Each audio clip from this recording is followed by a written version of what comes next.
Je reviens pour vous parler de la réouverture de ma boutique Etsy. J'en avais déjà ouvert une en 2018. Ensuite, j'avais créé un Redbubble où j'avais fait une vingtaine de ventes. En fait, Redbubble, c'est différent. On a juste à mettre son illustration et c'est eux qui s'occupent de l'impression, de la fabrication parce qu'ils font aussi des objets comme des mugs, des tasses, etc.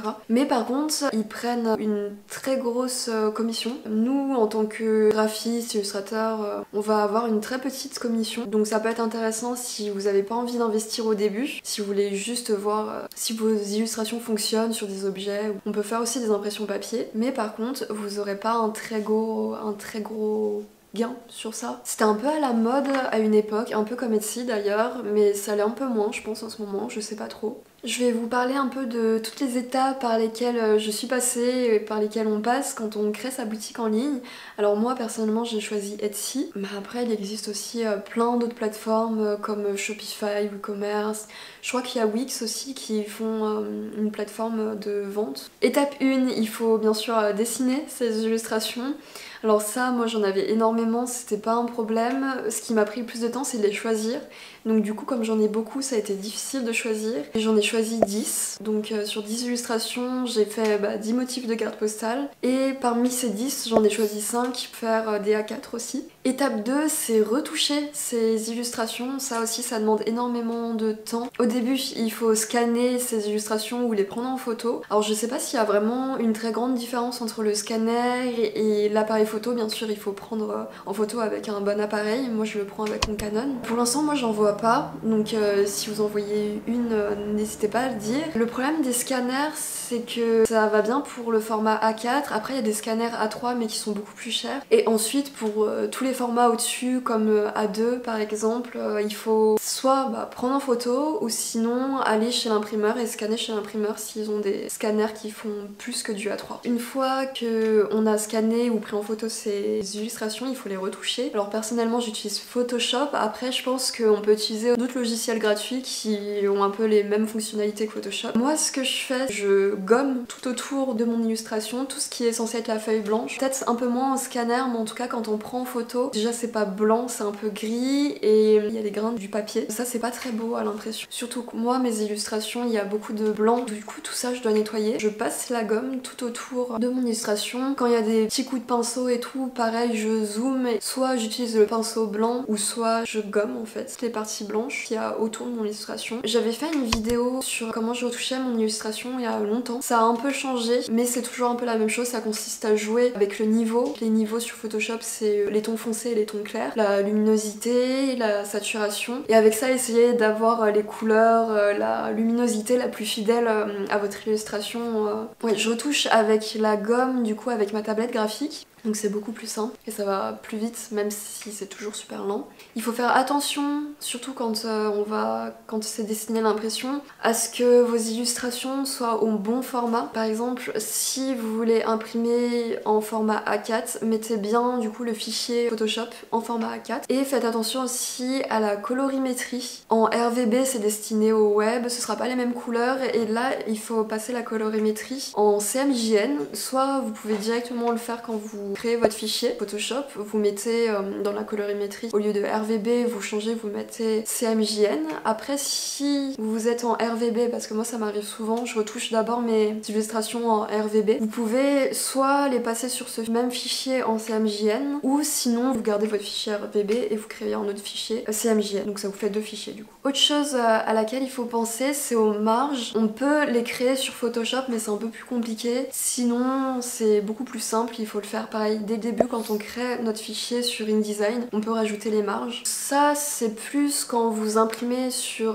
par exemple sur un site internet, ils vous demandent souvent les marges. Moi personnellement, mon imprimeur en fait j'avais fait un dossier avec les marges et un dossier sans marge et ils impriment sur des feuilles A3, ils ont pas besoin de marge, comme c'est pas des grandes quantités aussi. Étape 3, c'est trouver un imprimeur. Donc vous avez des imprimeurs sur internet, il y en a plein. Après je sais pas comment ça se passe au niveau des tests parce que c'est bien de voir le papier, de voir la qualité de l'impression avant de faire des impressions, surtout quand c'est en grande quantité. Alors j'ai fait sur internet juste mes cartes de visite, je les ai fait sur Exaprint et là pareil, j'ai envoyé le fichier avec les marges et ce qui est bien c'est que ils ont même recorrigé mon fichier parce que pour eux ma zone tranquille. Alors si vous voulez, vous avez votre fichier comme ça, vous avez les marges marges autour. Les marges, c'est ce qui est logiquement, c'est ce qui va être coupé après. Et la zone tranquille, en fait, c'est au cas où il y a une erreur dans la découpe. Ils ont même modifié mon fichier, donc ça peut être pas mal. Et au niveau rapport qualité-prix, ils sont bien. Après, c'était juste des cartes de visite. Ils font aussi les A4, cartes postales, etc. Moi, je voulais trouver un imprimeur qui était vers chez moi, donc du coup à Lyon. Ce que j'ai fait, c'est que j'ai envoyé des demandes de devis par mail à plusieurs imprimeurs. Soit des fois, ils ont un questionnaire où en fait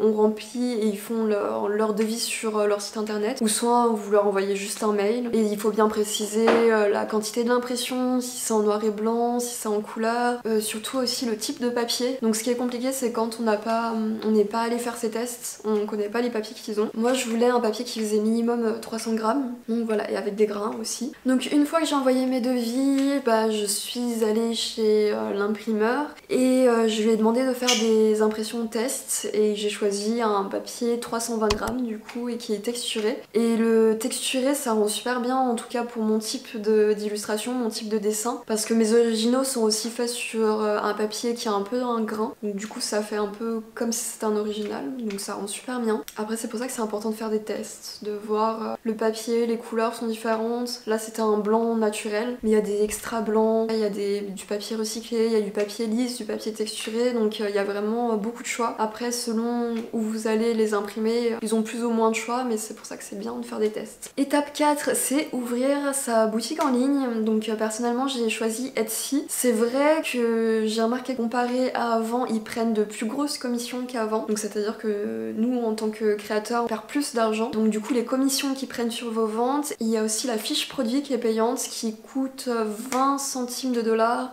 tous les 4 mois. Ce qui est bien, c'est que c'est pratique, il y a tout le système de paiement qui est déjà fait, on est référencé aussi sur la plateforme. Il existe aussi, comme j'en avais parlé tout à l'heure, plein d'autres types de boutiques en ligne. Sur Wix, je pense qu'ils font. Il y a Shopify, WooCommerce, donc du coup WooCommerce c'est l'extension de WordPress. En tout cas, ce qui est pour Shopify ou WooCommerce, c'est plus cher qu'Etsy. C'est à peu près dans les 50 € par mois, je crois. Après, ça peut être intéressant si c'est votre business principal et que vous vendez beaucoup. Mais du coup, c'est cher si vous en vendez que occasionnellement. Ce qui est bien aussi, c'est que sur Etsy, c'est super simple, super rapide d'ouvrir sa boutique en ligne. Il y a juste à entrer son nom, son prénom, ses coordonnées, le nom de sa boutique en ligne et votre boutique, elle est créée vraiment en 10 minutes. Et aussi, vous pouvez la supprimer si un jour vous vendez plus. Vous pouvez même prendre des pauses. Alors, je sais plus comment le mode vacances fonctionne, mais vous pouvez la fermer, la réouvrir, enfin c'est assez simple à utiliser. Étape 5, c'est créer votre fiche produit. Alors avant de créer votre fiche produit, il faut prendre en photo vos produits. Donc soit vous pouvez faire des mock-ups, c'est-à-dire après c'est mieux pareil de prendre, si vous faites des mock-ups, de prendre avec un bon appareil photo. Ça doit être possible de le faire avec votre smartphone et tout, mais perso j'ai jamais essayé, je fais avec mon réflexe. Donc le mock-up ça consiste à prendre une photo, par exemple si vous prenez votre format A4, vous prenez avec le décor autour, le cadre en format A4 et vous mettez une feuille blanche dedans. Et après sur Photoshop, en retouchant un peu, vous pouvez du coup mettre tous vos différents motifs d'illustration. Ça peut être pratique, c'est ce que j'avais fait pour mes formats A4 justement. L'avantage c'est que ça vous fait retoucher seulement une photo et pas beaucoup plus. Si vous avez, je sais pas, 50 produits, ça vous fait pas retoucher 50 photos. Donc voilà mon setup, c'est un peu le bazar autour. Faut pas se fier à ce qu'on voit sur les photos. Alors par contre pour les cartes postales j'en avais 10 mais j'ai pris en photo chaque carte postale. Mais pareil, si vous voulez gagner du temps et retoucher seulement une photo et que vous maîtrisez bien Photoshop ou un logiciel qui a les mêmes fonctionnalités, vous pouvez le faire du coup sur ça. Alors voilà mon mock-up pour les cartes postales. Je sais pas, c'est peut-être un peu trop simple comme ça. Je sais pas, est-ce que si je rajoute ça... Je suis pas sûre que ce soit utile. Je sais pas si je fais un mock-up, donc du coup je rajouterai les illustrations comme ça après via...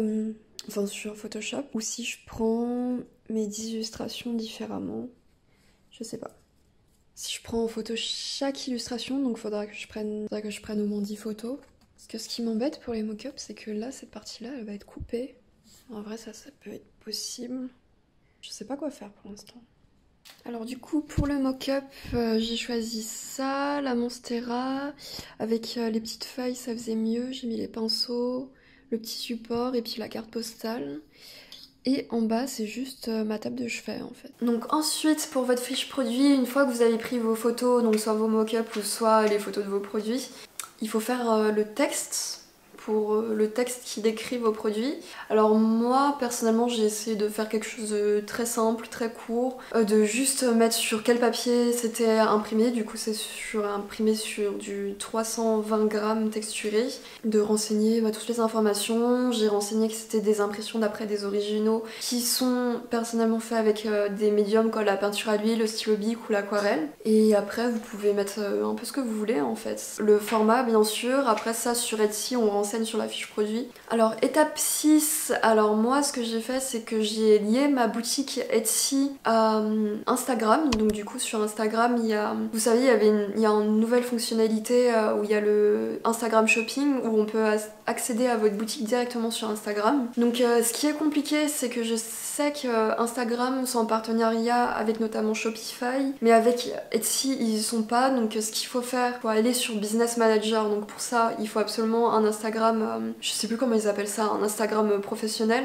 Facebook Business Manager. Il faut créer un catalogue et sur ce catalogue là il faut créer vos fiches produits manuellement. C'est pas connecté automatiquement donc c'est à vous de le faire manuellement. Je vais vous mettre un lien où tout est expliqué, donc c'est assez compliqué, assez long, mais une fois qu'on a compris comment ça fonctionnait ça va un peu plus vite, mais c'est qu'il faut le faire une par une quoi, fiche produit par fiche produit. Étape 7, dernière étape, c'est expédier du coup vos illustrations. Pour mes formats A4, je vais les expédier dans des enveloppes cartonnées, et pour mes cartes postales, pour que ce soit moins cher au niveau de la livraison et pour que ce soit plus rapide, je vais les envoyer dans des enveloppes postales. Donc voilà, j'espère que cette vidéo vous a aidé si vous voulez créer votre boutique en ligne et voir un peu toutes les étapes auxquelles penser avant d'ouvrir votre boutique. J'espère que ça vous a plu et je vous dis à bientôt, j'espère, pour une prochaine vidéo. Je sais qu'en ce moment je publie pas très souvent, j'ai du mal à me motiver et puis j'ai moins d'idées aussi de vidéos à faire, mais en tout cas je sais que je vais continuer. Ah je sais pas quand, mais à bientôt. Bye.